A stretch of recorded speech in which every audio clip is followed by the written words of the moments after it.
Yo, yo, yo, what's up, everybody? It's your boy Isaac, And this is your boy Bryce.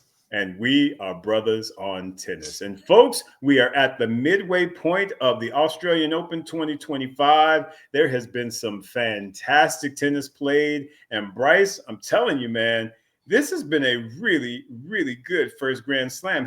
What's been your thoughts around this one? Yeah, I mean, we thought that it would be. It had all the makings for a great tournament, a lot of storylines, a lot of things we were looking for in terms of what was going to continue from the end of last year going into this year and what were going to be the key changes. And you've had a great mix of things here. You've had great 5-set matches. You've had your favorites coming through. You've had major upsets. Oh, yeah. But, I think we'll see when we have this conversation. Still, who we had coming through at the end of the day, pretty much most of them are still there. So it makes me feel better about the way we picked. Exactly. It's not like, oh, you're just picking the favorites. Well, that's because they're the ones that are winning. They're the ones that are winning. So, that's Right. what we do. So, yeah, man, it's been a really, really great tournament. Got to give shout outs to the young kids who have been making their way. They have definitely been the storyline of the first week. João Fonseca, he just wrecked everybody. And we talked about that as well. The fact that he was playing Rublev and had a great opportunity to get that upset. And lo and behold, he got that upset. And then you had other team spirit going on. You had, Mickelson doing his thing, taking out Tsitsipas. And then where did Lerner Tien come from? Yeah, right. I mean, what? Right. Who are you? Who your mama now? Right? Who your mama now? And Right. what have they been feeding you? Because I'm telling you what, that tennis IQ is not to be played with. Right. Bryce, of all of the matches we talked about, the upset of Medvedev, I did not see that. You could not have paid me to be able to say that upset's going to happen. The Rublev, the Tsitsipas, Casper Ruud, call it, Right. but not Medvedev. That to me, Lerner Tien, boy, yeah. And you know what was impressive about that win is how he beat Medvedev. Right? I mean, he beat Medvedev at his own game. Exactly. And usually you don't find somebody who can, and I know I'm going to make up a word here, outpatience Right. Medvedev. But he did. And the thing that not only was he patient and consistent, when it was time to make a shot, he made it. He made it. Yeah. And Medvedev has to be, especially when we think about the hard court tournaments and majors, he's one of the toughest outs. Yes, absolutely. I mean, normally it has to be a Sinner or an Alcaraz or somebody like that. I was about to say Zverev, but I forgot he can kind of, all of that. But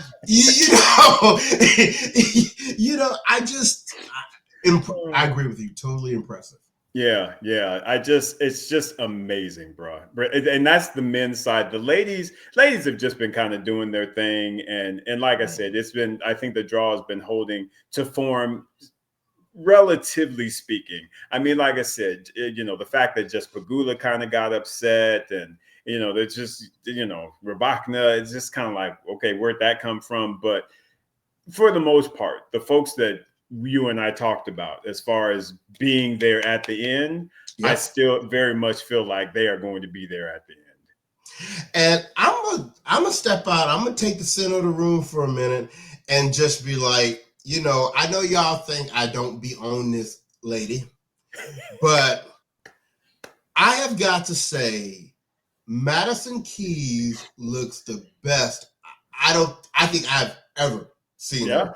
I mean, marriage must be good for her. That new racket must be good for her. Them broccoli spirits must be good for her. Whatever she got going on, this is why I've been so tough on her, because she has the ability to play like this, but either because she's or whatever, she ends up not delivering on her potential. And Correct. right now, she looks like she's playing within herself. She's playing big. Her confidence is high. If this Madison Keys had played Sloane Stephens in the U.S. Open, it might have been a different outcome. it Yeah. absolutely might have been. She may Yeah. be a Grand Slam champion right now. So I just wanted everybody to know who thinks I just can't stand Madison Keys and got nothing good for her. I can acknowledge when she does what she's supposed to do and she puts in the work and she's focused and she's dedicated and she looks really, really good to me right now. She does. She still ain't gonna win a tournament, but she looks really good to me. I'm gonna tell you what.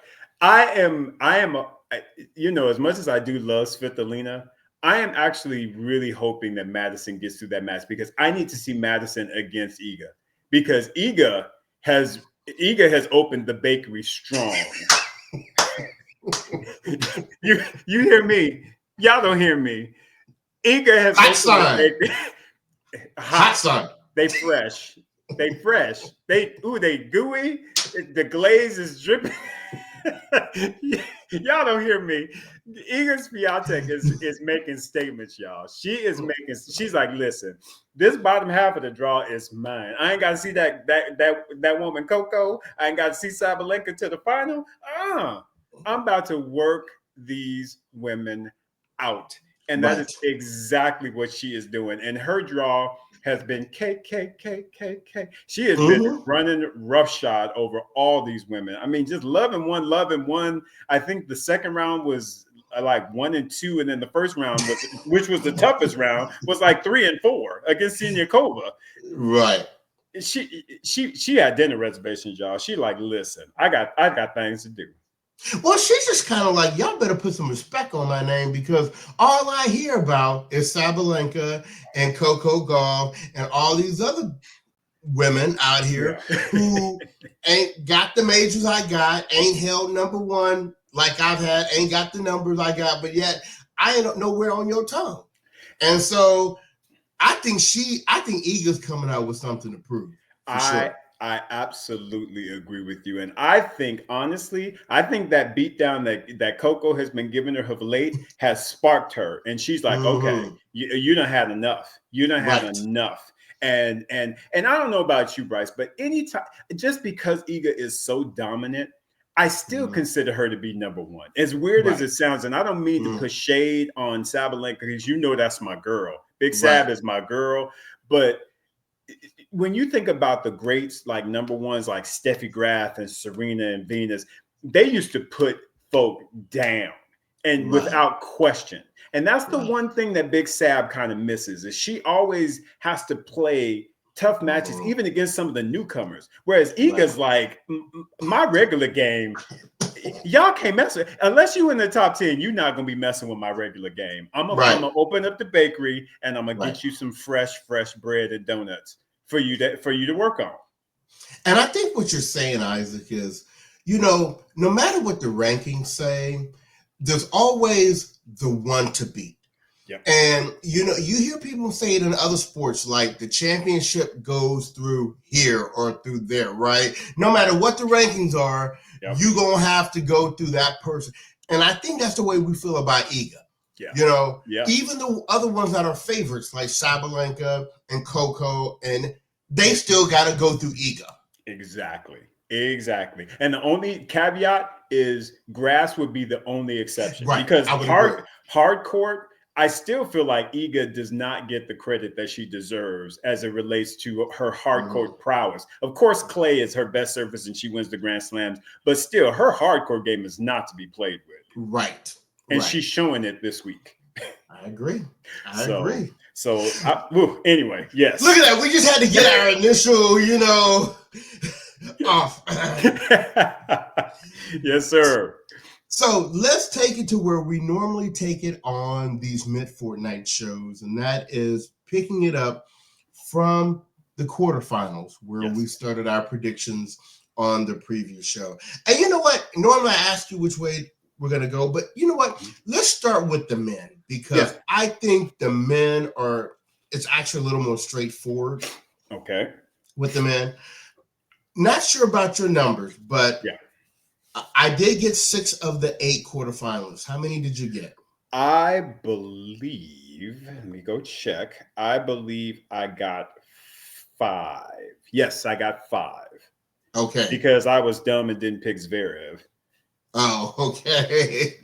Who did you? Oh, you had Feast there. I Right? had Feast there. Unfortunately, he had to pull out against Humbert, and I was just kind of like, "What?"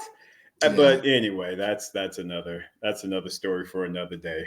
Right. And Bryce, okay, really quickly though. I'm sorry. No, go But ahead. before we get into these quarterfinals, Uh-huh. we must talk about Gael Monfils. We Oh, must. We I just must. figured, yeah, we get to him, but let's get it now. But Let's get it now. the thing that I want to say, Bryce, is I am so impressed with Gael Monfils. I apparently have underestimated Gael Monfils' return of serve because truly, I thought Pesci Pericard was going to really wipe him up in that first round, and Gael Monfils was like, "Y'all forget, I'm a big boy, and I got all this range, wingspan. I got all this wingspan." And he was getting balls back in play. He was playing smart tennis. I just saw another level of Gael Monfils that I had not seen. I'm being honest. I was amazed by Gael Monfils at this Australian Open. And unfortunately, yes, he did have to retire against, our boy, Ben Shelton.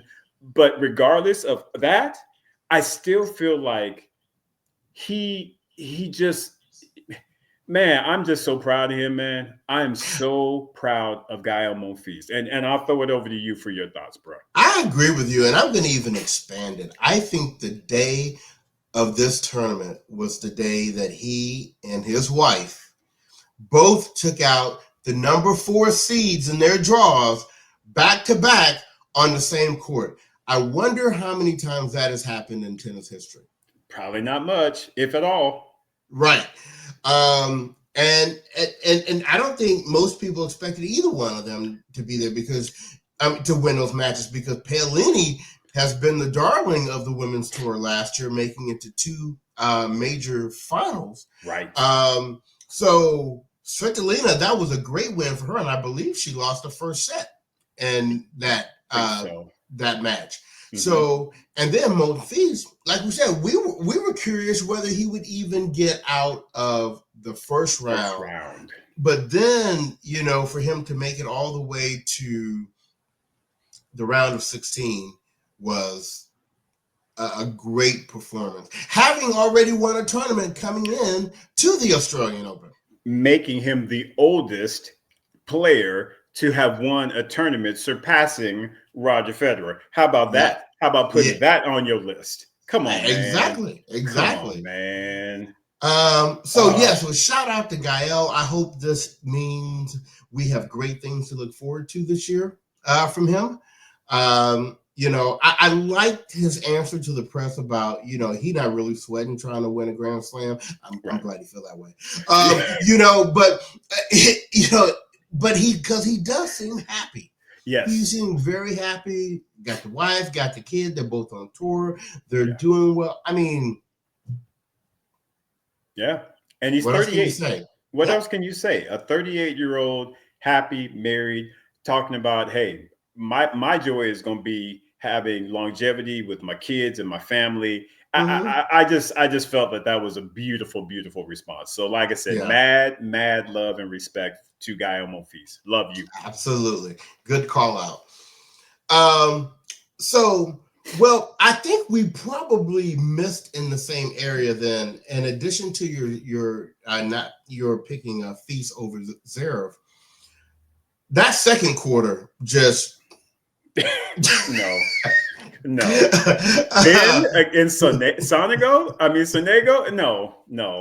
I didn't know. Not even close. I think I had Fritz and Tiafoe talking about Fritz and Medvedev. Yeah. So unfortunately, we both kind of scrapped on that. As many probably did, because I doubt very many people would have had Sonego. Maybe Ben Shelton, potentially. Maybe some had been. but but right. not No, somebody, not wash on, wash off. I'm sorry, no, no. he cool and So all, but no. Go ahead, sorry. right. So shout out to that second quarter. Y'all fooled everybody. I and we got, like you said, Shelton and Sando. Yes. So let's go to the other ones we did call. Yes. So in the first quarter up top, Center and Demonor. That's just that's what it's going to be. It's what it's going to be, exactly. I mean, both of them. I tell you what, though, Bryce, I don't know if you got a chance to watch that Center Runa match. I did, but yes. Hoger, I have a feeling that Center was a little like, okay, I need to actually be on my stuff, because he didn't look like he was that comfortable out there. And when he was having them issues, and everything, and he lost that second set, I was like, okay, all right. Yeah. Well, are we going to see an upset here? And then, unfortunately, the tide shifted, and whatever happened to Center then ended up happening to Runa, and then Center was like, I feel great now, and I'm fresh, I'm good, and Runa was like, oh hell, I'm tired. So he righted the ship and everything, but I have to tell you, he looked like he was very concerned. Okay. During those first two sets, I have to say, but he's number one, so he righted the ship and got the win. Right. And as we talk about, a championship goes through somebody. If Demonor is going to be that Australian to win the Aussie Open, he has to go through Center. Right. And you realize he's 9-0. Sorry, y'all. It's a bad matchup. Yeah, it really is. It's a bad matchup. Center does everything that Demonor does, except for run better. Right. But he can get in and out of the quarters, and he has mad power. So he doesn't have to be as fast. Right. He can just blow the ball by you. Yep. So it's a bad matchup, and I don't expect that to change. And I think that you and I both predicted that one, and I think we both had Center coming through. It would be, again, that would be a Lerner Tien Medvedev situation if Demonor were to upset Center. It really would be. It really would be. Yeah, come on. The third quarter is the quarter everybody wanted to happen, right? Djokovic Alcaraz. It's there. It's tonight. Yeah. So I mean, for me, Bryce, there's absolutely no change in what you and I both predicted. I think Alcaraz looks incredible. I think he really, really looks good. Yeah, he's, again, there's still times where he'll have a little bit of a walkabout. But that being said, here's the thing that it's funny because when Monfils had to retire, I was thinking about this because, again, Monfils 38, Djokovic 37. I think Djokovic, when he won that gold medal, again, best of three. Best of three, yeah. When you talk about best of five, and you talking about these kids that got all this energy, especially a Carlos Alcaraz, I don't see Djokovic coming through that. I think he would have to play just his maximum stellar level for the first three sets in order to take it in straight sets, because I don't see him winning it any other way. I really don't. And I think I mentioned this on our previous show. I think if the Olympics had been best of five, Alcaraz would have probably won. Yep. That is part of where his advantage is, and it's almost poetic because that's been one of the things about the big three. Yeah, you might catch him here and there on one of these little, side street tournaments. But when you get to the majors and it's best of five, they're going to pretty much come through in the end. Exactly. And that's where Alcaraz has, I feel, an edge on Djokovic. I agree. 100% agree, brother. 100%. So looking forward to that one. I will definitely be up with my popcorn watching that one, as probably the entire world will be. Exactly. And then for the fourth quarter, Zverev and Paul. Yep. And apparently Paul likes Zverev's game. Right? Who knew he was 2-0? I was like, all right, TP, let's get it. Yes. I do see, but we will say, though, that was a couple years back. Right. And I don't know if you've watched any of Zverev's matches, Bryce, and I haven't really watched them in a lot of detail. But I can tell you this. Zverev has definitely put some time in the offseason and working on his forehand. His forehand is looking a lot more consistent. He's going after it. So apparently he and Coco were like, hey, we know what we need to do for these couple weeks that we got, or a couple of days that we have in the offseason. We're going to work on our forehands. And because I've seen him hitting some forehand down the line, and I'm just like, you ain't had that shot last season. So so with that being said, I think Zverev may bring some nuances to the court that Tommy might not have seen in those previous two matches. So I definitely expect this one to be a very, very close battle. I honestly expect it to go 5 sets. I really do. Gotcha. Yeah. How about, what are your thoughts on it? Yeah, I think, and it's key to what you said a few minutes ago. Those victories by Paul were a couple of years ago. Zverev has really tightened up a lot of stuff over the last couple of years. Yeah. And I think we kind of agree, when you get past Sinner and Alcaraz, he's probably the next biggest threat. Yeah. Right. So I'm expecting for Zverev to come through there. But you got to be intrigued whenever somebody has never beaten somebody else. Correct. Yeah, exactly. And it's best of 5. Right. And one more loss would make him his pigeon. So that's right.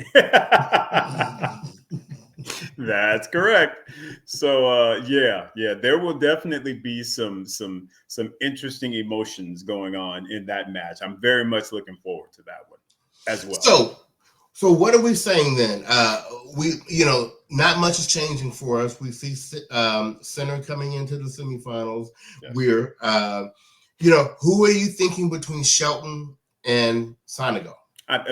Ben for sure. I think Sonego has played a really good tournament to this point, but Ben actually has really he stepped up his game as well, and he's throwing a lot of nuances that I don't think Sonego is going to be ready for. So yeah, I see Ben and Sinner in that semi for sure. I totally agree with you. I know we said Alcaraz coming through over Djokovic. I had Zverev coming over Paul, and what are your thoughts? Yeah, I had actually Feast coming in over Paul, but then, like I said, Feast didn't make it through. I have to kind of go with Zverev for the reasons that I said. He to me looks like he's shored up his forehand, and when he's doing well on that side of the ball, he is definitely a hard out. And I just don't know the time he's going to be able to get it done. 3 out of 5. So that 2 out of 3 maybe. But yeah, not 3 out of 5. So yeah, I'm gonna pick Zverev like you to get through. Okay. And then if we're staying true to what we originally said, we're thinking of Sinner Alcaraz final. Sinner over Shelton and Alcaraz over Zverev. Yep. Exactly. And Alcaraz victory. Yeah. That prediction does not change. I still feel like Alcaraz is the one to beat. Especially, like I said, given that whole little second set thing that Sinner went through, where he, lost a set to Runa, and he was looking like he was having some health issues or fitness issues. I don't know what that was all about, but it definitely was a bit concerning. I can tell you that. Right.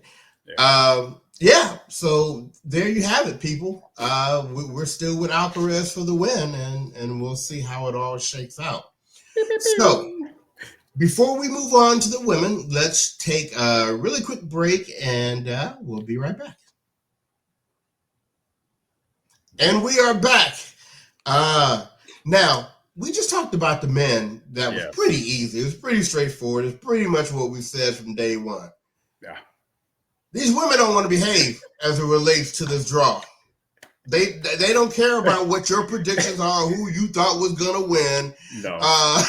No, not at all. No. So, although honestly, Bryce, for me, I similar to the men. I don't know that mine are changing much, to be very honest with you. Yeah. Right. But a couple here and there. Like I said, didn't expect the Rybakina, slip up to Madison Keys. That one definitely was like, oh, okay. Right. But yeah, everybody else is doing what they need to do, though. So in my predictions, I got 3 of the 8 women. Oh, That's where I'm coming from that angle. How many oh. did you have? Well, not very many, not many more. Let me see. I had 1, 2. I had 3 as well. Yeah, our quarterfinal predictions were horrible, y'all. Yeah, they were pretty bad. Now I see what you're saying. Okay. Yeah, because apparently Siegerman was like, Queenie, anybody scared of you? Anybody scared of you? You and your glam shots. Right? Your glamour photos. He's like, you and your gold medal can go right on back to China and work on it again. And we'll see you next year. Did you hear we shut down TikTok? Right? Well, for afternoon. Anyway. I know, right? Oh, we're gonna leave that one alone. So, yes. all right. So let's just take it by quarter. So the first quarter, I know we both had Sabalenka coming through, but I had her meeting Queenie. Yep. And so we now know it's Pavlyuchenkova. Yeah, as Brad Gilbert calls her, alphabet soup. Pavlyuchenkova is she's a tough out. She was a great junior. She hits a big ball. Yep. Loves a good upset. But at the same time, I just feel like Sabalenka is on that next level. So, great job making it to the quarters. But I don't know that I see her winning that match. I can see her potentially taking a set. It could go 3, but I don't. But I still think that Sabalenka is going to get through that one. I don't disagree. Yeah. Quarter 2. Yeah. I know we both had Coco Gauff coming through, and she's looked very good. Yes, she did. And so far, but I had her coming through against Pegula. Yeah, same here, exactly. And now we know it's her cousin Bruthas. Right? Listen, but let's say this though, Bryce. Kudos to Paula Badosa for being able to rebound from all those injuries and the back issues, and to really be playing some top level tennis once again. She is playing top 10 tennis right now. She is. She really, really is. And she knows she got to bring in the income for the family since Tsitsipas ain't bringing in no money from the Australian Open. Right. Hope that endorsement game is strong. Well, Alex Mickelson was like, hey, I got things to do. How about that? You and your one hand, backhand. Get out of here. I'm scared of you. Such a good one. Anyway, back to it. Yes. No, it's all good. So we got Coco Gauff against Badosa. Yes. The third quarter, the crazy quarter, because here we probably thought it was going to be Rybakina and Paolini. Correct. And it's Madison Keys and Alina Svitolina. I mean, hey, I will say this. I am happy for both ladies. I am very happy for both ladies that they are showing up and they're playing great tennis. I mean, who would have thought Svitolina would be back in the quarterfinals of the Australian Open? Right. Boy. I mean, Madison's been trending, because again, she won the tournament last week. So we know, but Svitolina, I just did not have her on my radar at all. I did not either. I did not either. Kudos to her, man. Yeah. Yeah. And like we said, shout out to the whole Monfils family. Right. Coming through representing at the start of the year. Come on, Jim's life. Let's get it. Come on.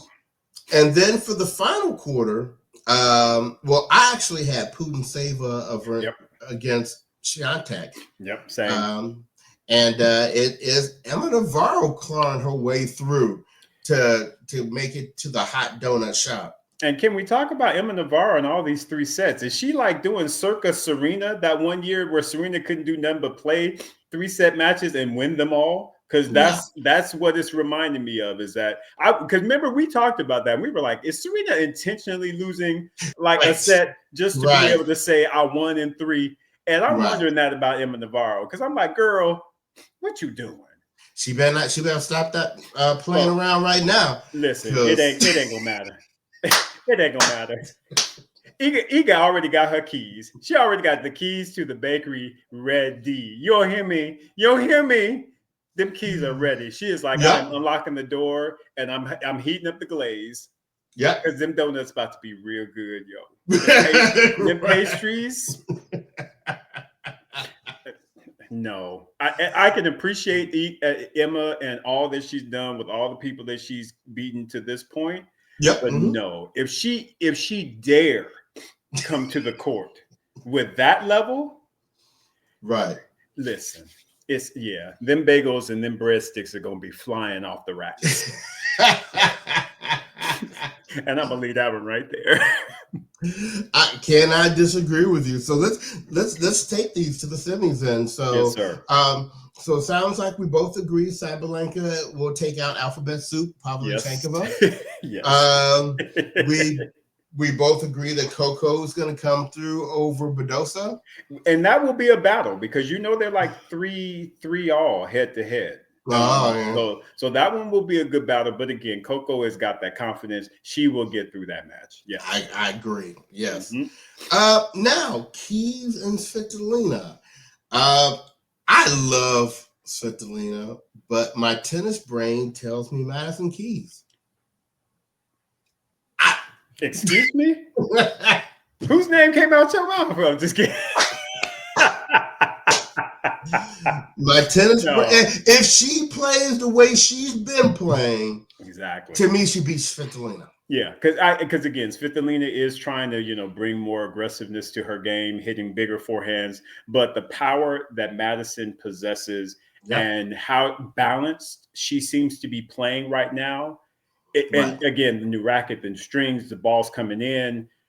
She just, to me, feels like she's really massaging the ball. She's just moving, and it's with all this pace, but she's just like, boop, boop. And it really looks like she is in control. And if that Madison shows up against Svitolina, that Madison will most definitely make it to the semifinals. I agree. And I think she will. Yeah. I love, like we said, we love Svitolina. We love Jim's life. But I just feel like Madison, I feel like she's on to something right now. This might be a good 2025 for her. If she can keep her body right. That's the thing. Right. She got to be able to stay injury free. But if she does, you might see Madison Keys back up in that top 8. All right. And then we've already mentioned Swiatek, hot donut sign, Yes. You know how that goes over there. So now I have to make a change with my finals because I had a Coco Gauff Rybakina final. Right. So I am changing that to Coco and Iga. So I'm expecting Coco to take out Sabalenka once again. Yep. And for Iga to let Keys know that this was a great improvement and to keep up the good work. You've done Exactly. What are your thoughts? Well, that's exactly. I mean, I picked Iga to make it to the final over Rybakina. I still feel like she will have an easier time, honestly, with Madison, because again, with Rybakina, there's the history, and Rybakina has wins against Iga, so Iga, mentally is like, okay, I got to really be, whereas with Madison, I'm not sure if Madison has even beaten Iga at this point. So Iga is definitely going to be going in with a lot of confidence, and that will translate to a pretty much, I believe, a straight sets victory, because I think Madison she'll get a little bit overwhelmed. She'll start hitting trying to be hit bigger. It will go long, blah, blah, blah. And then Coco with Sabalenka? Oh, yeah. That's who I picked. Yeah, I picked Coco Sabalenka, Coco to come through, make that final. And like I said, I still feel like that's going to be, the matchup in the final. And I feel like Coco is going to maintain her winning edge over Iga. As much as Iga is trying to, make statements and open the bakery, I think Coco's going to be like, listen, chick. Hey, I got all this athleticism. I got my superhero outfit on. You heard how she explained that.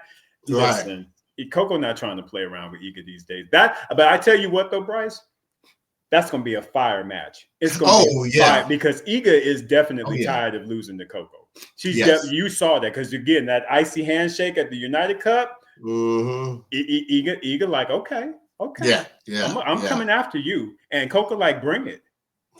Oh, I it's ain't not gonna be scared of so you. good. I'm not scared of you, Coco. Bryce, I'm telling you, that final is going to be fire. Yeah. They better not. Nobody better not mess that up.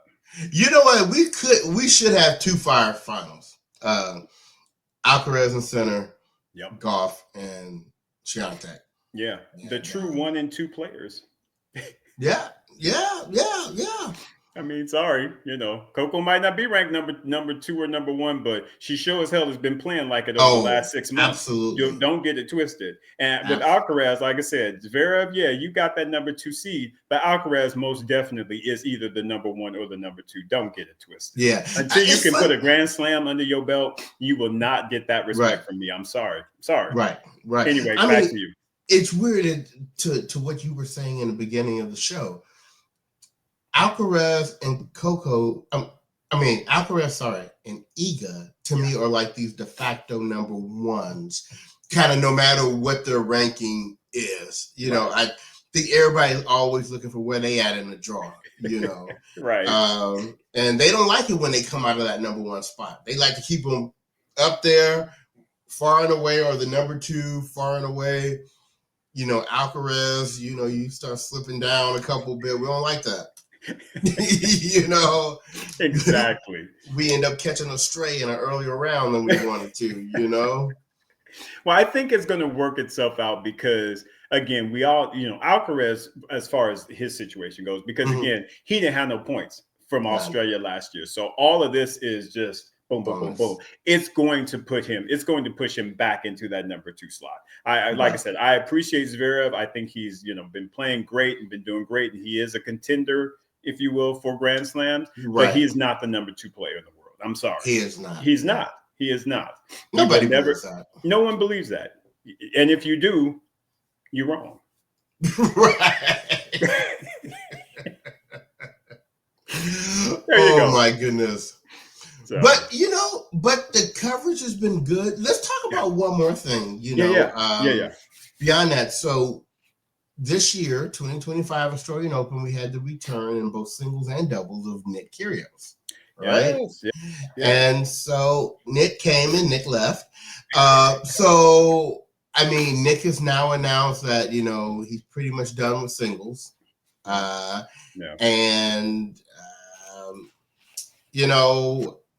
I'm gonna say this. All right.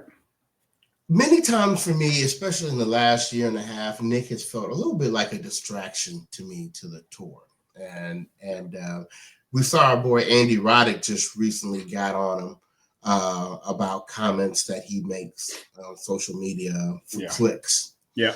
And I definitely felt like I saw this coming. I felt like we were going to see him at the Australian Open. It wasn't going to be what he wanted, right? In terms of results. And I don't think come the end of 2025 we see him on a professional court again.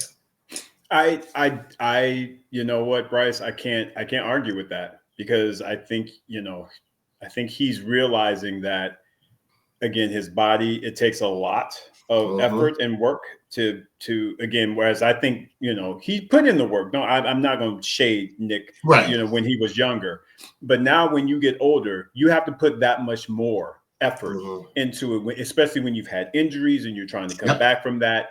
And I just think that for him, I just don't know that he is really able to do the work necessary to really get him back to playing where he was. Right. And again, like you said, he's had much success. I mean, Nick Kyrgios has to be one of the highest paid tennis players out there. I mean, he's got endorsements and, all of the fanfare. Everybody loved Nick because of all the controversy that surrounds him. So it ain't like he gonna be, looking for the scraps on the table. He got plenty. He fine. So he'll be all right. He good. And honestly, for me, if I'm being very honest with you, Bryce, I hate to say this, but I'm just gonna be very honest with you. I don't need Nick Kyrgios in the game of tennis. I really don't. I can appreciate what he did in the past. Mm-hmm. But like you said, when he gets on court, you just don't know what you're going to get, and it's all this unnecessary stuff. Right. And as a tennis fan, for me, I don't need all of that. I didn't need it when it was happening, and I certainly don't need it going forward. So if he's going to be in the booth, then I'm cool. I'm actually even more cool with him being in the booth, doing interviews, giving analysis and perspective. I think he does that extremely well. I will not necessarily miss Nick Kyrgios as a tennis player. I didn't miss him when he was out. Well, I mean, just call it like it is. Yeah. Right. And now, Nick used to be one of the biggest hitters on tour. I mean, now, Pericard, Fonseca, Center. I mean, like, he get out there and get worked when it comes to people with big serves and powerful ground strokes. Exactly. I mean, he don't want none of that smoke. You know how you always talk about people having like their window? Mm-hmm. Yeah. You know, his true, I mean, he is going to go down as underachiever just because of how naturally talented he is. Correct. But his true opportunity was that finals. Yes. At Wimbledon. Now, granted, yes, you're playing Djokovic. So probably the toughest challenge you could have there in the final. Mm-hmm. But that was his shot. To get his singles major and won that first set, and I'm thinking, okay, Nick, what you about to do? Right. And then Djokovic was like, hold on. Wait a minute. Exactly. Wait a minute. Yeah. This is not Roger. This is not Rafa. Rafa. It ain't even Andy, right? This Wimbledon, it ain't even Andy. Boy, please, walk away. Listen, you heard Eminem. You only get one shot. Yeah. Hey, Hamilton. They said they ain't gonna miss my shot. Let's stop before we get sued by some of these people looking for some money and using their stuff. Right. So anyway, well, look, great tournament. We got a great second week coming up on us. To the viewers and the listeners, we will be back next week after the finals to talk about how it all wrapped up. Isaac, any final thoughts going into the second week? Oh, no, man. Just I have thoroughly enjoyed this Australian Open, and I am, again, looking forward to these matches that are coming up. Alcaraz, Djokovic tonight. And like I said, I want my final. I really want my final on the women's side. I need to see Coco and Iga because I just feel like that's going to speak volumes for 2025. I agree. And Sabalenka need to be careful that she don't get lost in the sauce. Speak on it. Yeah. But you know what? I think that if everything works out the way we've talked about it, I think it will motivate her. Because I just see those three really working some things in 2025. Rybakina, I'm still a little bit unsettled on because that coaching thing got me all messed up. But hey, the back injury. So there's always these constant health things going on with her. So I can't put Rybakina in that circle anymore. Right. She's kind of like the Andy Murray of the big four. You know what I mean? Right. She can come in and wreck some shop, but she might not be able to do that consistently. Whereas with Coco, Iga, and Sad, I really feel like number one is going to be a revolving door over these next few years between those three. I really which would be a great thing for all of us. Yes, it would be. A great thing. Yes. So, well, y'all, we're about to sign off. Hopefully you've enjoyed. We will look to chat with you guys again next week. And on behalf of the podcast, this has been your boy Bryce. And this is your boy Isaac. And we are Brothers on Tennis. Everyone, be good.